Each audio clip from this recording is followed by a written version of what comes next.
3 heures avant l'ouverture de cet hypermarché parisien, il promène son regard aiguisé dans les allées. Alexandre Boutouaille est le directeur. Comme chaque jour, il arrive à 5 heures du matin et comme à chaque fois depuis le début du confinement, avec son collègue responsable des produits de grande consommation, un rayon les inquiète particulièrement.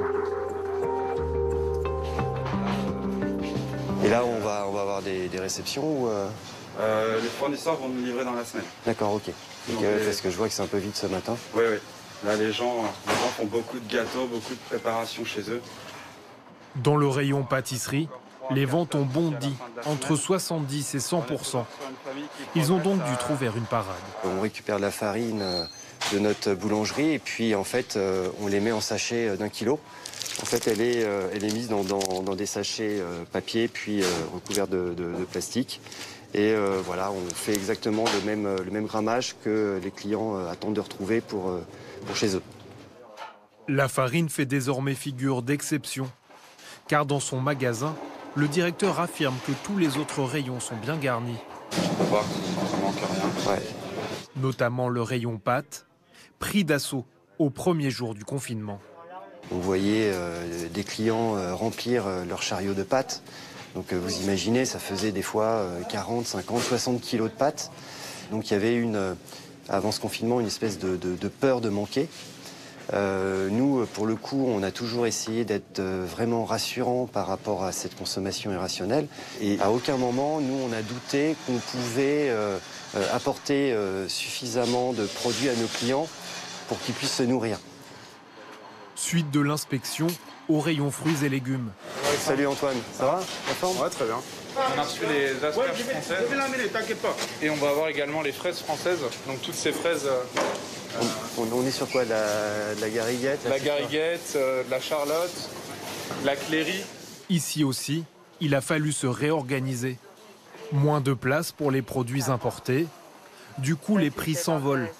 9% d'augmentation selon l'UFC Que Choisir. Et l'arrivée du coronavirus a eu un autre effet inattendu sur les habitudes de consommation. On va constater que les clients vont se tourner davantage vers des produits qui sont déjà conditionnés, qui sont en emballage plastique pour le coup. Il n'y a plus besoin aussi de faire la pesée, donc c'est plus rapide. Ça permet de passer moins de temps dans le magasin et d'être efficace.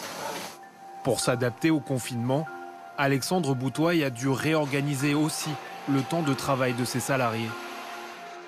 Ceux qui garnissent les rayons arrivent à minuit au lieu de 4 heures du matin, afin de ne pas croiser les clients. L'équipe du magasin doit aussi faire face aux absences. Asseyez-vous.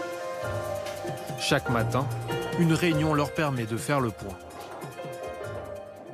Donc ça, c'est une bonne nouvelle, c'est qu'on a quand même des collaborateurs qui commencent à revenir. Il y en a 3, ouais, super. Pour information, au début de la période, on était à peu près à 25% d'absentisme. Là, je crois que fin de semaine dernière, on était à 15%. Jusqu'à 5 fois plus d'absents que d'habitude, pour garde d'enfants ou maladie. Mais ici, aucun cas de coronavirus n'a été diagnostiqué. D'autres enseignes de ce groupe de grande distribution n'ont pas eu cette chance. Dans l'une d'entre elles, 2 employés sont décédés de la maladie. Pour protéger les salariés, le directeur procède chaque jour à des distributions de masques chirurgicaux achetés auprès d'un fournisseur privé. Des équipements stratégiques, à l'heure où vol et trafic se multiplient. Il y a une partie que je conserve précieusement dans mon bureau, qui est un endroit très protégé. Ça me permet de pouvoir contrôler la bonne distribution et s'assurer qu'il n'y ait pas de débordement de consommation. Et puis il y a une partie qui est gardée dans un endroit plus sécurisé, que seule ma responsable sécurité et moi-même connaissons. Donc, alors que la réunion s'achève à l'intérieur, bonne journée à vous. Devant l'hypermarché, les premiers clients attendent de pouvoir rentrer. Depuis le début du confinement, de 8 h du matin jusqu'à 8 h 30, l'accès au magasin est réservé aux personnes âgées. Bonjour madame. Aux forces de l'ordre et au personnel de santé, comme Fabien. Et ça nous touche et puis c'est pratique parce que moi qui sors de garde actuellement, donc ça me permet de faire mes courses tout de suite en sortant de nuit, puis ça m'évite de ressortir dans la journée, et puis aussi de faire la queue, quoi. Ça aussi, hein, c'est beaucoup plus rapide, et puis voilà. Des horaires réservés et des rayons métamorphosés. Tiens, il faut le panneau là. Panneau. Absolument partout dans les allées, ces panneaux. C'est très très important. C'est pour rappeler à nos clients que la distance d'1 mètre est importante pour nous protéger. Mais tout le monde, nos collaborateurs et eux.